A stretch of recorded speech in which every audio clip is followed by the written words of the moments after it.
ایک تو ابھی تک ہمیں اپنا ہونا سمجھ نہیں آ رہا کہ ہم کیا ہیں اور کیا کر رہے ہیں، اس پر روشنی ڈالیں۔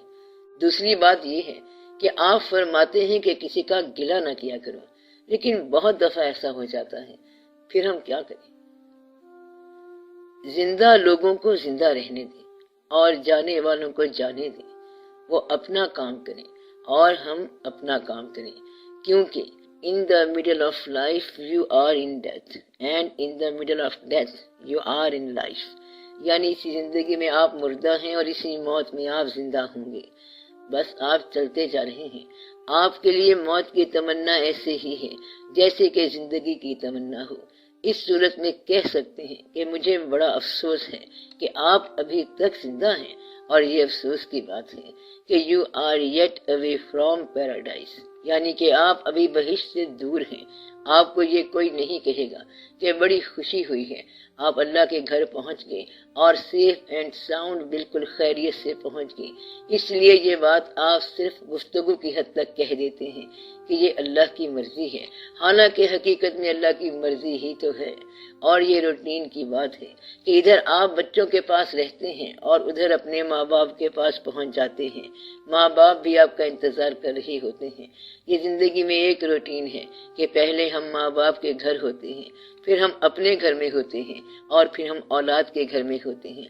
وہ مکان جس میں آپ نے بچوں کو پالا ہے، اسی کو بچے کہتے ہیں کہ یہ تو ہمارا مکان ہے، اور ابا حضور آپ پیچھے ہٹ جائیں، حالانکہ آپ اس مکان میں اس وقت رہتے تھے جب they were not yet even conceived، یعنی جب آپ کے بچے دنیا میں آئے ہی نہیں تھے۔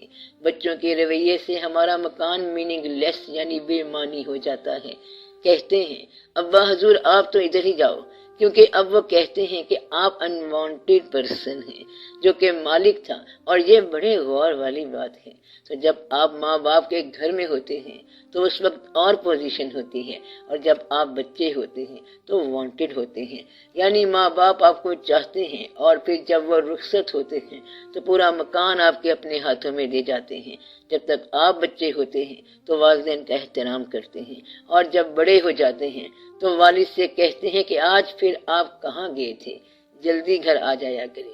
جب یہ حالت ہو تو آپ کی زندگی میننگ لیس یعنی بے معنی ہو جاتی ہے۔ بچے آپ کو گھر واپس آنے پر یہ کہیں once again he is here، یعنی ایک مرتبہ پھر واپس آ گیا ہے، تو پھر زندگی بے معنی ہے۔ جب آپ اپنے گھر میں ایسے بن جاؤ جیسا کہ اولاد کے گھر میں ہیں تو پھر زندگی بے معنی ہے۔ محلے میں پہلے لوگ یہ کہتے ہیں کہ فلاں بچہ آپ کا بچہ ہے، اور پھر ایک وقت آتا ہے جب لوگ کہتے ہیں کہ آپ فلاں کے باپ ہیں۔ یہ سب اس لیے ہوتا ہے کیونکہ آپ کی گواہیاں رخصت ہو گئی ہیں، اور وہ جو آپ کو جاننے والے تھے وہ چلے گئے۔ اے جیون ایک گورک دھندا، اے بازار ہمیشہ مندہ، قدر شناس جے ٹر نہ جاندے، گلیاں وچ کیوں رلدا بندہ۔ تو اصل بات یہ ہے کہ قدر شناس چلے گئے۔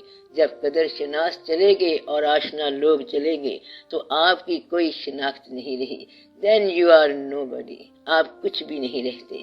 اب تو اپنا ہونا بھی مشکوک ہوا۔ اس نے میرا نام مجھے سے پوچھا ہے، تو یہ بڑا مشکل وقت ہوتا ہے جب کوئی آپ سے پوچھے کہ آپ کون ہیں۔ آپ کہیں گے there was a time، ایک وقت تھا کہ جب ہم اس علاقے میں رہا کرتے تھے، اور یہ ہمارا ہی علاقہ ہے۔ اور سب سے بڑی حیرانی کی بات یہ ہے کہ آپ اس مکان کے دروازے پر جب آپ کا پوتا آپ سے پوچھے کہ آپ کون ہیں اور کس سے ملنا ہے، اس مکان میں جو مکان آپ کا تھا، آپ بڑی دیر سے آئے ہیں، اور آپ کا پوتا پوچھتا ہے کہ یہ بابا جی کون ہیں، اور وہ بچہ کہتا ہے کہ بابا جی باہر ہی رہیں تو بہتر ہے۔ اور ایسا ہوتا رہا ہے کہ اولاد کی اولاد نے پوچھا کہ یہ کون ہے، تو اس وقت بتانا بڑا مشکل ہوتا ہے۔ شروع ہی سے یہ سلسلہ چلتا جا رہا ہے۔ آپ ایک خاص لمیٹڈ پیریڈ یعنی محدود عرصے کے بعد اپنا مخرج بھی بھول جاتے ہو، اور آپ کو فراموش کر دیا جاتا ہے۔ اب بھی کچھ لوگوں کو یاد ہوگا there was just a time، ایک وقت تھا جب کچھ لوگ ایک گاؤں سے شہر میں آئے تھے۔ اگر آپ اب گاؤں میں جائیں تو سارے اجنبی ہوں گے، کیونکہ آپ کے واقف لوگ تو چلے گئے۔ شہر تو بھر گئے لیکن آپ کی واقفیت خالی ہو گئی۔ آپ شہر کے اندر ریسٹرکٹڈ لمیٹڈ یعنی محدود ہو گئی اور پرانے دوست آپ کو بھول گئے. کچھ لوگ اللہ کو پیارے ہو گئے اور آپ کو خبر نہیں ہوئی. اس طرح آہستہ آہستہ دکانیں بند ہو جاتی ہیں، واقف لوگ چلے جاتے ہیں اور انسان حقیقت سے خوب بنتا چلا جاتا ہے. And this is called life, یعنی اسی کو زندگی کہتے ہیں. ایوری تھنگ جو ہے وہ نتھنگ ہو جاتی ہے اور نتھنگ سے اور بھی آگے یعنی فارگاٹن ہو جاتی ہے. یعنی ہر شے پہلے چلی جاتی ہے اور پھر بھلا دی جاتی ہے. پھر کچھ پتہ نہیں ہوتا کہ کون کیا ہے. پھر ایک وقت ایسا آتا ہے جب بندہ خود بھی بھول جاتا ہے. حالات انسان کو غافل کر دیتے ہیں. اللہ کا فرمان ہے کہ غافل کر دیا تمہیں کثرت نے حتیٰ کہ تم قبروں میں جا گرے. کثرت کیا ہے؟ کثرت مال، کثرت اولاد، کثرت تمنا مال اور کثرت حب دنیا، تکاثر، یعنی کہ کثرت اور ہر شے کی بہتات، خواہ وہ خیال کی ہو، خواہ وہ واقعات کی ہو یا آرزوؤں کی ہو. آرزوؤں کی بہتات بڑی بیماری ہے. اس کثرت میں انسان پھنس جاتا ہے، غافل ہو جاتا ہے اور غافل ہوتے ہوتے قبر میں جا گرتا ہے. کثرت اور خواہشیں کثرت میں ہی رہ جاتے ہیں اور انسان ختم ہو جاتا ہے اور کنزیوم ہو جاتا ہے. انسان ساتھ کچھ نہیں لے کے جا سکتا. وہ جو بوریاں بھرتا رہتا ہے سب کچھ یہیں چھوڑ جاتا ہے، کیونکہ you can not take away any thing, یعنی یہاں سے آپ کچھ لے کے نہیں جا سکتے. آپ صرف دیکھ سکتے ہیں. آپ کو یہ زمین اور آسمان دیکھنے کے لیے ملی ہیں، لیکن آپ کے شہر میں بے شمار لوگ ایسے ہیں جنہوں نے رائزنگ سن نہیں دیکھا اور سیٹنگ سن نہیں دیکھا، یعنی طلوع اور غروب آفتاب نہیں دیکھا. تم نے دیکھا ہی نہیں کہ اللہ کی قدرت کیا ہے. ڈوبتے سورج کا منظر نہیں دیکھا، چاند نہیں دیکھا، چاندنی رات نہیں دیکھی اور منظر کائنات نہیں دیکھا. بس اس نے دیکھا کیا؟ صرف خواہشات اور کثرت خواہشات. کسی کو کہیں کہ دیکھو انسان خوبصورت ہے تو وہ کہتا ہے میرا حساب ٹیلی نہیں کر رہا. لوگوں کو شیئر کی بیماریاں پڑ گئی ہیں، شیئرز خراب ہو گئے، اپ سیٹ ہو گئے، آگے نکل گئے، پیچھے چلے گئے، اپ ہو گئے اور ڈاؤن ہو گئے. لوگ بھول گئے ہیں کہ وہ اس دنیا میں آئے ہیں تو ایک روز جانا بھی ہے. سب لوگ جانا بھول گئے. یہاں صرف کاروبار ہو رہا ہے. کاروبار یہیں رہ جائے گا اور آپ چلے جائیں گے. دنیا کا کام کوئی مکمل نہیں کر سکا. کارے دنیا کسے تمام نہ کرد، تو دنیا کا کام کسی نے پورا نہیں کیا بلکہ ہر ایک ادھورا چھوڑ گیا اور انا للہ و انا الیہ راجعون ہو گیا اور کام ادھورا اور نامکمل رہ گیا. آغاز رہ گیا، کبھی انجام رہ گیا. مثلا کسی نے ایک پروجیکٹ بنایا تھا. اٹ واز گریٹ پروجیکٹ، وہ بڑا عظیم منصوبہ تھا، لیکن وہ بنا نہیں اور خیال ہی کے اندر رہ گیا. دل کی بات دل ہی میں رہ گئی اور آگے نہ چل سکی. تو آپ کے لیے بڑا آسان حل ہے کہ کسی ایک کے ساتھ وفا کر جاؤ، کسی کے لیے قربانی دے جاؤ، کسی کا بھلا کر جاؤ، کسی اندھے کو ہی راستہ دکھا دو، کسی کے لیے دعا کر جاؤ. غصہ نہ کیا کرو اور زندگی میں گلہ نہ کرو. غصہ نہ کیا کرو اور زندگی میں گلہ نہ کرو تو آپ کی زندگی کامیاب ہو جائے گی. آپ موسم کا گلہ کرتے ہیں، بھائی کا گلہ کرتے ہیں، کاروبار میں شریک کا گلہ کرتے ہیں اور میاں بیوی ایک دوسرے کا گلہ کرتے ہیں. بیوی سے پوچھا گیا کہ تمہیں سب سے زیادہ آرام کس آدمی سے ملا؟ بولی خامن سے. اور سب سے زیادہ تکلیف کس نے دی؟ خامن نے.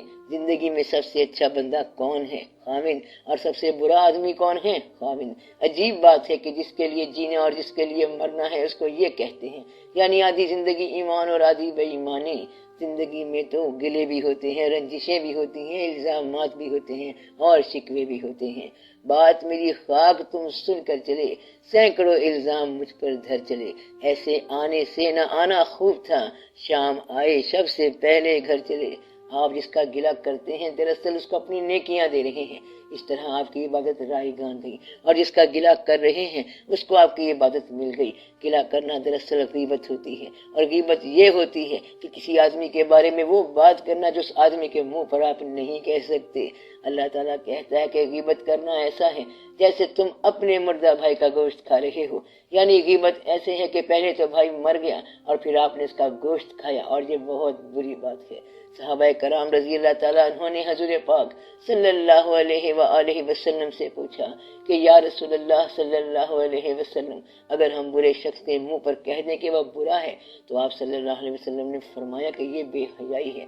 تو اندازہ لگا لو، نہ آپ بے حیائی کرو اور نہ غیبت کرو. انسانوں کو معاف ہی رکھو، لوگوں کے ساتھ ایڈجسٹ کرو. آپ کو جتنا راستہ ملتا ہے وہ طے کرتے جاؤ. خواہش سے اور خواہش کی کثرت سے بچو۔ قبر میں جاؤ گے تو اس لمحے کوئی ٹائم نہیں رہے گا، قبر میں جا کے کوئی خواہش بھی نہیں ہوگی۔ اس لیے آپ اس بات کا خیال کرو کہ آپ کیا سوچ رہے ہو اور آپ کا خیال کیا ہے۔ اتنا پیسہ جو مانگ رہے ہو تو استعمال کب کرو گے؟ استعمال کی تو مہلت بھی نہیں ہے۔ یہ جو کچھ بنا رہے ہو اس کی مہلت نہیں ہے، اور جن بچوں کے لیے کر رہے ہو کل یہی بچے غیر ہو جائیں گے اور اس طرح آنکھیں پھیر لیں گے کہ بس کمال ہو جائے گا۔ یہ کیا غضب کہ مجھے دعوت سفر دے کر کڑکتی دھوپ میں آنکھیں چرا گئے اشجار۔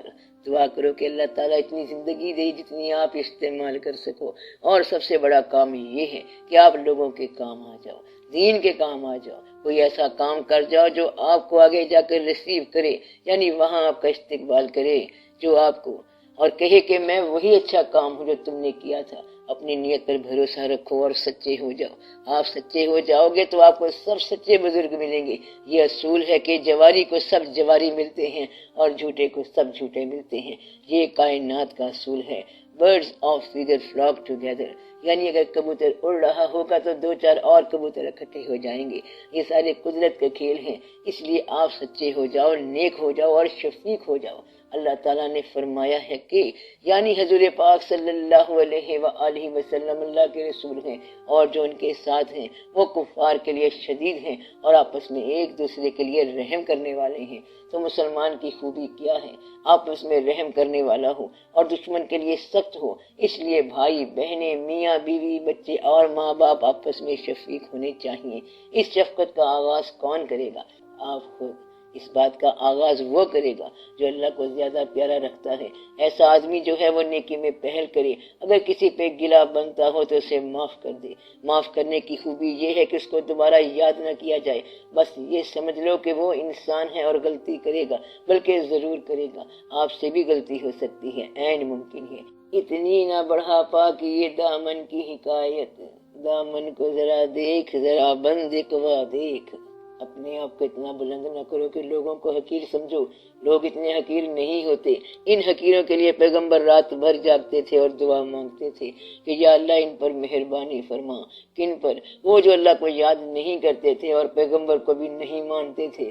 سب لوگ بڑے قیمتی ہوتے ہیں، غافل لوگ اور جاہل لوگ بھی بڑے قیمتی ہوتے ہیں۔ آپ نے ان کے لیے دعا کی اور انہوں نے آپ کو نیک بنایا۔ تو جن لوگوں کو آپ نے معاف کیا وہ لوگ بڑے قیمتی ہیں کہ انہوں نے آپ کو معاف کرنے والا دل دیا۔ جو سائل آپ کے گھر میں آیا اور جس نے سوال کیا اسی نے تو آپ کو سخی بنایا۔ سائل کی قدر کرو کیونکہ وہ آپ کو سخی بنانے آتا ہے۔ اسی طرح اپنے عزیزوں کی قدر کرو۔ تو کہنے کا مطلب یہ ہے کہ خیال کرو کہ آپ کے ساتھ جو لگ گیا اس کو بخشا جانا چاہیے اور اس کو خوش ہونا چاہیے، لیکن آپ نے اس کو غمگین کر دیا۔ اب آپ بچ کے نہیں جا سکتے، اور آپ کو تعلیم دی جاتی ہے کہ اگر مسلمان ہو تو تمام کتابیں پڑھو ورنہ قبر میں آگ برسے گی اور تم جہنم میں جاؤ گے۔ اس طرح انسان کو پریشان کر دیا گیا ہے، کیونکہ دین سے رحمت کا تصور نکال دیا گیا ہے۔ تو انسانوں کو مایوس نہیں کرنا چاہیے، ان کی زندگی میں پریشانی نہیں بھرنی چاہیے اور انگارے نہیں بھرنے چاہیے۔ جو کوئی آپ سے وابستہ ہے اس کی زندگی اچھی بنا دو، اور آج یہ وعدہ کرو گلہ بند کر دو اور لوگوں کو معاف کر دو۔ گلہ کرنے والے اللہ کو پسند نہیں ہیں۔ اب دعا کرو کہ اللہ تعالیٰ آپ کی زبان کو لوگوں کے لیے نیک بنا دے، لوگوں کے لیے آپ کی دعائیں بہتر ہو جائیں۔ آمین یا رب العالمین۔ اگر آپ وعدہ کریں کہ کسی انسان کا گلہ نہیں کریں گے تو آپ سے وعدہ ہے کہ آپ کو انسان کے روپ میں رحمان ملے گا۔